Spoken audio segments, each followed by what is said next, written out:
Why can't they just say Villa Park sponsored by Lotus? I think it's the car manufacturer then, though. When you first said it, actually, that was my initial thought. Yeah. Oh, fast cars outside the ground. Lescott would like it if it was sponsored by Lotus. Yeah.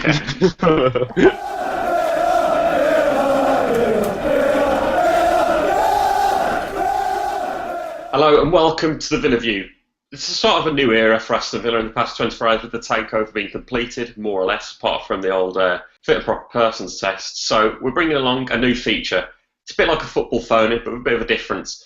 I'm going to have Dan Bardell, Villa blogger, as well with me for the whole journey of the ride that will come over the next season, I'm sure. I've also got two guests on tonight. Jack Nason, Villa fan, and also I've got Oran, who is a Chelsea fan, but we decided to get another fan on just to get an extra opinion, especially when Roberto Di Matteo has been linked. So we're going to get going first of all, get straight into it with the takeover news. Dan, I don't know how you felt personally, but did you expect it to come so quickly, like it seems to have happened? I think it seems to have happened quite quickly, but behind the scenes, you've got to remember it's probably been going on for a few months. So it did seem to move at lightning speed yesterday, but the likelihood is that obviously we've seen him as was at the last home game of the season and was obviously taken in by the atmosphere. I mean, at that point, we don't know whether he was actually confirmed as he was definitely going to be buying it, but it seems like that may be what swayed him, so that the fans can certainly give themselves a pat on the back after a season of dour, terrible football and just nothing but bad news. Hopefully now we've got some good news to look forward to. There's a lot of scepticism over this new man. Does this worry you? Yeah, very mixed feelings at the moment. I think, as most Villa fans would agree, there is the air of excitement going around Villa, but at the same time, and I think this seems to be a recurring thing with the Chinese, there's quite an element of unknown, and I think there's a lot of scepticism that can rise from that. Oran, as a Chelsea fan, you've obviously had Abramovich basically your whole life. As an outsider to this whole situation, does anything stink of fish, so to speak, with you that doesn't seem right? Well, not really, if I'm honest. As in, what I've got from the whole situation and being at Villa Park recently and just, being a football man myself, it looks like it could be a good deal because Randy Lerner hasn't really given a crap about the club for a long time, and this looks as in he's willing to give the new man 50 million transfer budget. As in, if that doesn't spell good news, I don't know what does. Dan, going back to you on this, do you think that around the whole situation, the whole 60 million figure, it's been rumoured that it's a lot more than that. Does that say a lot about the ambitions of this man? I think, to be honest, if anything, it maybe shows that he's quite a savvy guy, because if he'd have tried to get the football club this time last year, it would have probably cost him maybe half of what it would cost him. Sorry, double what he maybe is rumoured to have paid. So maybe it shows a savvy side to him. I mean, I think Hollis has obviously done a lot of groundwork. He's obviously been speaking to this guy, and I don't think Lerner would sell to someone who was suspect. I mean, I know it sounds stupid to trust Randy after everything he's done over the last few years, but I genuinely think that he does have Villa's best interests at heart. He's just got a lot wrong, and I just hope that his final decision has been to sell to the right man. That's what my hopes are. See, I think this as well. I think that everyone's said all this negativity about what Randy Lerner is and what he's been to our club, but I thank him a lot for what he's done. Bodymoor Heath wouldn't be the way it is now without Randy Lerner. We wouldn't be. We've had good times under him, and we had the bad times, plenty of bad times, obviously. But I think with Randy, I think he did have our best interests at heart, and that's probably the reason why he did cut the string like he did. I don't think it might have been to do with his loss of passion. I think it genuinely might have been because he knew that something could go wrong, because we were splashing a lot of money on a lot of players that were not good enough, don't you think, Joe? Yeah, I agree. I think you look at names like Habib Bey, don't you? The names like that, Marlon Harewood, and it's you can speculate about how much these players actually cost, but there are a number of players like that probably didn't live up to their price tag. I'd even suggest 20 million or so on Darren Bent, and you look at actually what happened to him in the end, that might have been wasted money as well. So I definitely think this, you talk about 20 to 50 million, that has to be invested correctly to avoid a similar situation, perhaps. In the summer, we tried the Moneyball tactics. Do you think Paddy O'Reilly's job's still going to be around come August, Dan? I think if Lerner had been staying, I think his job would definitely be safe, because he seems to have a lot of trust in that guy. I mean, playing devil's advocate a bit, if you look at some of the signings that we made in the summer, I'd say that people like Amavi, Garner, Ayew, they weren't really the problem for us. It was the players that Sherwood decided to bring in, like Gusted, Lescott, Richards, they were the ones that really were the problem. I mean, obviously no one was bedded in the way that they should have been, and that's why we've struggled. I imagine the board will bring their own man in, unless Lerner's put in some kind of clause that Paddy Riley keeps his job, whatever, but I doubt that's happened. I imagine we'll replace him. So, Damien Comolli's the rumoured man, the man that brought Suarez to England, but it's also the man that spent the British record amount for Andy Carroll.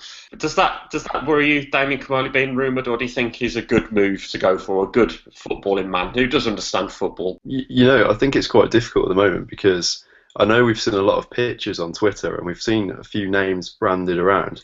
We haven't actually had confirmation about anyone.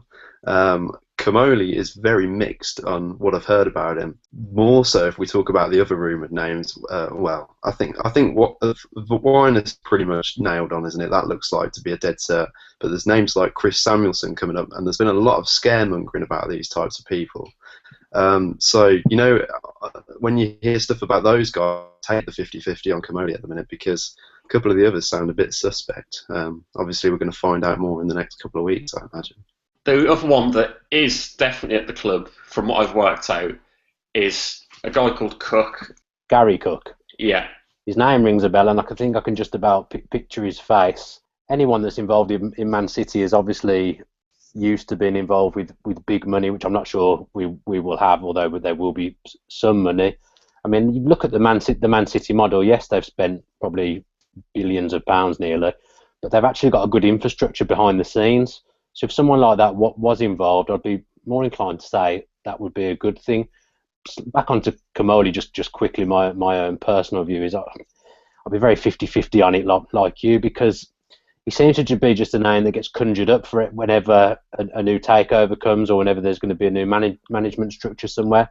It just that to me would smack of a lack of thorough knowledge of the game to just pull someone like Comolli out of the air, because he's probably the highest profile guy who does what he does, and I'd worry about him being appointed, because, as you say, track record is 50-50 at best. I mean, obviously he's brought in Luis Suarez, which was a great move, but as you say, he brought in Andy Carroll for 35 million, and there's no way that was money well spent.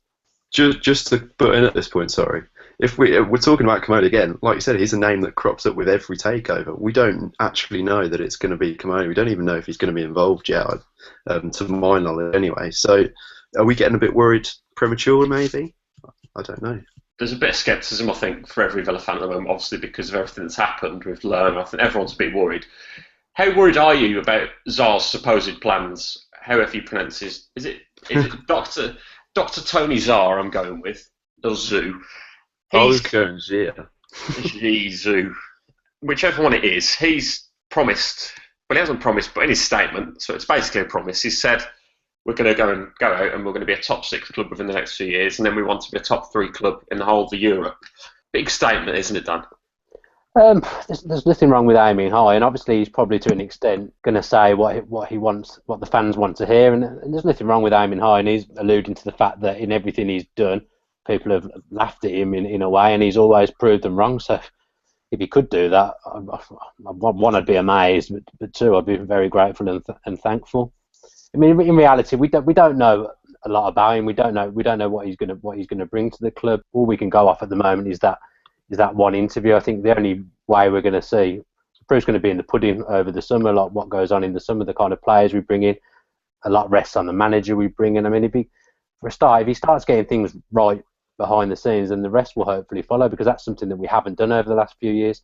Everything behind the scenes has been wrong, and it's filtered down. I've done a bit of background research into the man himself, and I found that apparently he frauded his PhD, and apparently he hasn't actually got one from Harvard. I've also read bits about his past life with work and his involvement in GSM, which is a banned substance in Western Europe.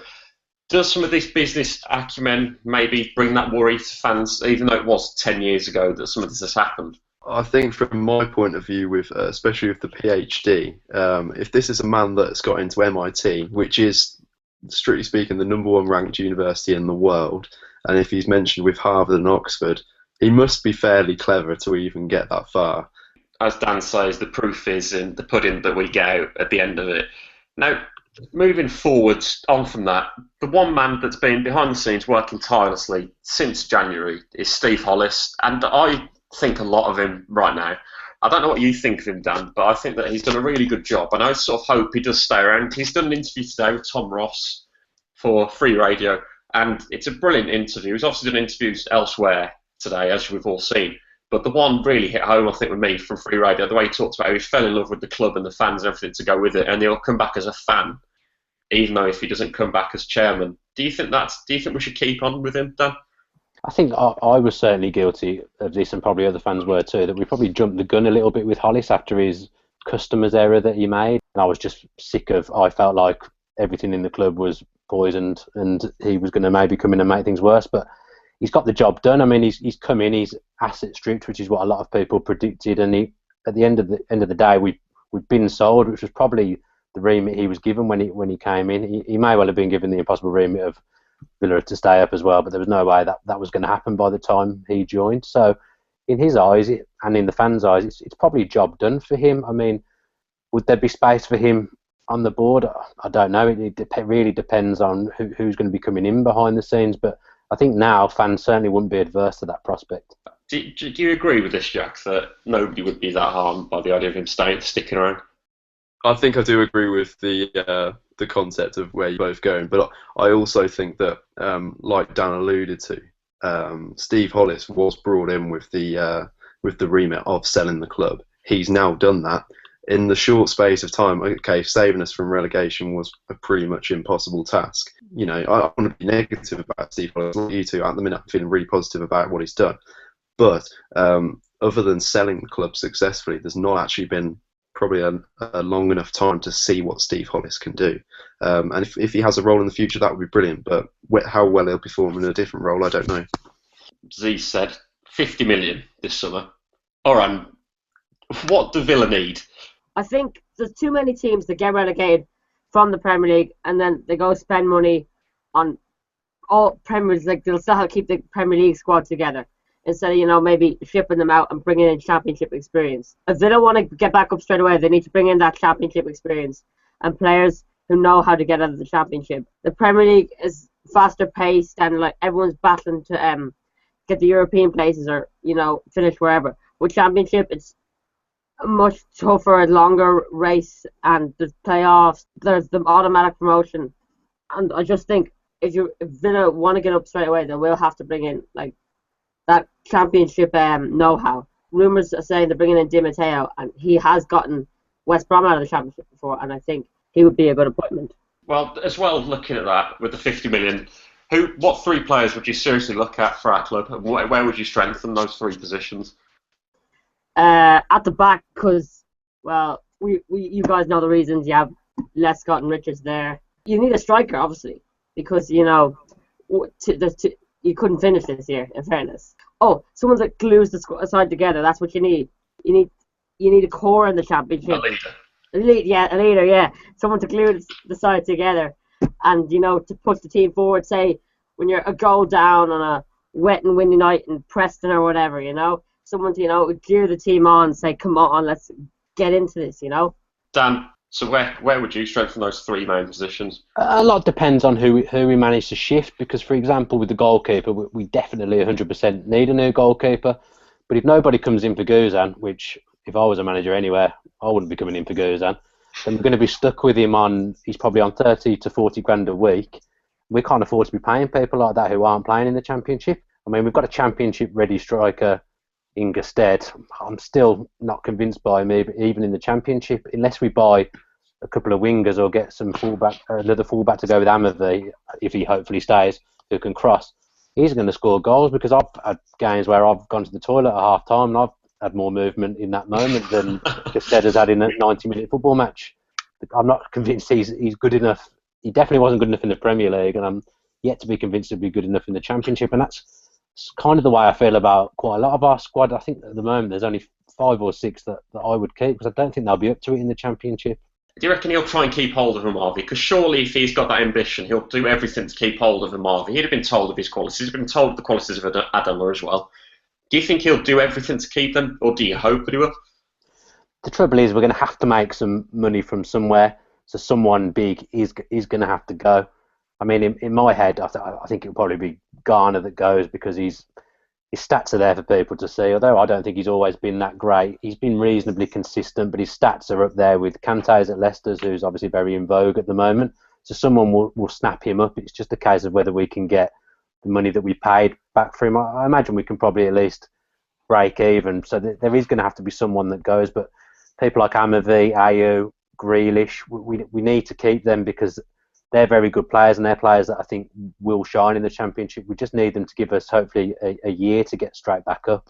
Yeah, I think. Well, I actually spoke to you on the Villa View a couple of weeks ago, didn't I, at the Newcastle game?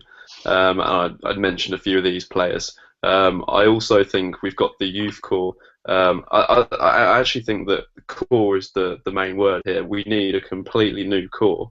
But then I would look to have a few of the youngsters around the squad, like Toner, like Rushden, Hepburn, Murphy. Obviously, Grealish needs to come back in, I think. And I actually think we do have a few youngsters around that if we can get the Championship experience and play them all together, it could work. And I think we do need a lot of changes, but there are potential players in there that we can start to build around maybe a little bit. So, as we've been on air, an article came out from the Daily Mirror via the Beijing Times, and I'm quoting Xi here, who said that he wants to change, potentially use the Lotus Health brand, which is one of his own brands, to help support Villa and sponsor Villa and rebrand Villa Park. What do you make of this? Has this been taken out of context and he literally wants to put Lotus Group as in sort of like on the front of the shirt, or he wants to put it on the stand? Or do you think he literally wants to grab the ground name and change from Villa Park to the Lotus Villa Park, Dan? Surely he would not come in and after day two come in and make such a massive drastic statement to make such a sweeping change. As it's James Nursey reporting it in the Mirror, I'm inclined to believe that it's probably not true. It's something I wouldn't be on board with. I mean, maybe he's saying that they're going to have Lotus branding around the ground. I've got no problem with that. Selling Lotus products, I've got no problem with that. But to completely come in and change the name, I think I'd be against it, unless the financial implications were huge, which it's not a big enough brand for them to be huge, I don't think. It doesn't really matter if we rename, surely, because fans will always still call it Villa Park. It's never going to be called the Lotus Villa Park. No fan will ever actually say, "Oh, we're going down to the Lotus Villa Park," will they? Well, I for one definitely won't be, and I think I agree with Dan. I think this is an interesting report that's coming out right now. I haven't seen too much about it, but day two, is he really going to ruffle so many feathers now? One thing I would say is I cannot imagine the punchline being Villa Park powered by monosodium glutamate. Is that the substance made by Lotus? So I can't see that happening. Yeah, I agree. I think that we have to be careful, obviously, but I don't think it honestly bother me if it did happen. So I must mention as well on this, must touch on this. Yesterday, before everything happened, the Mirror did a poll, and 70% of fans said that we wouldn't be promoted back to the Premier League. That's totally swung around now. Takeover's been announced. It's now 68% saying yes. Says a lot about what one man can do, can't it? I mean, I'd say it probably gives us more chance, but just by the fact that we're not in the doldrums as much as we were. But I think the guy would be better off appointing Alex McLeish back than changing the name of the stadium. I really think that will cause uproar with the fans. I certainly wouldn't be happy. Finally, on a final note, Roberto Di Matteo is rumoured to be favoured for the job. We're all going to ask Oran a question now. Has he experienced Di Matteo win the Champions League for his beloved Chelsea? So I'll let you start, Jack. Di Matteo, I'm very much behind the idea of Di Matteo, and I know there's a mixed response on Twitter. The main concern probably is that he hasn't stuck around anywhere for too long. Apart from that, I think positively he's done well in League One. Okay, let's not think about League One, but a lower division. He's got promoted from the Championship, and he's also won the Champions League. And I think you see a lot of managers that get promoted from the Championship that are then sacked in the Premier League and replaced with someone that the club thinks will do better. Maybe if we have someone like Di Matteo, and if he does prove consistent in the Championship and then we get promoted in the Premier League, we've got a ready-made man then that's done both. With Chelsea, what I thought, he had strength. He came into the squad. He came in to manage Chelsea, brought the squad together, and unified them. But I think his weaknesses are He doesn't have the experience. Is he the best man for the job? I don't think so. I think it would probably be Nigel Pearson. But after what happened with his son on the Leicester tour last year, I can't see him getting a job anywhere. He's certainly an interesting one because Di Matteo wasn't really talked about up until last week. I mean, I can see the credibility that he has in the fact that he got West Brom up, and I think when he got West Brom up, I think they were playing good football, exciting football. They had a way of playing, and certainly Villa need a way of playing because we tend to just make it up as we go along every season. The Chelsea thing, I think he was quite fortunate in the way that he took over, in that they were at a bit of a low ebb. I think he replaced Villas Boas, didn't he, who the Chelsea players didn't really like. And he walked into a dressing room where he had lieutenants like Terry, Drogba, Lampard, Cech, people that really were big in Chelsea's eyes, and they came through, and they came through for him. They were really playing for him. Obviously at Villa, there isn't those lieutenants. There's no one there like that. There's big personalities, but they're not going to give you the big performances on the pitch. I worry about, again, like Jack said, that he hasn't lasted very long anywhere. I think he did good work at MK Dons, to be fair, before he went to West Brom as well. But something tells me I still think it's going to be Pearson. I've just got a feeling. I've said all along it's going to be Pearson. I mean, he wouldn't be my personal choice, but I can see the merits for him. He's not one to unite the fans, but I think maybe he is a good fit in some ways, but he wouldn't be my choice, and probably neither would Di Matteo. You are an ostrich. That's all I think we've all got time for tonight. Thank you for watching the Villa View tonight. Thank you for coming on, Jack. Thanks for having me, Matt. Thank you as well, Oran, for coming on. No matter. So Dan, thank you for coming on as well tonight. Me and Dan will be back next time. Hopefully back next week for another episode of this. Do let us know in the comments below if you did like the video tonight. Make sure you're also liking videos, subscribing to us on YouTube. Remember, it is free as well. And also on Twitter, following us at the VillaView_, on Instagram, the Villa View, and on Facebook. Till next time, that's the Villa View this week, and hopefully we'll see more of this in the future.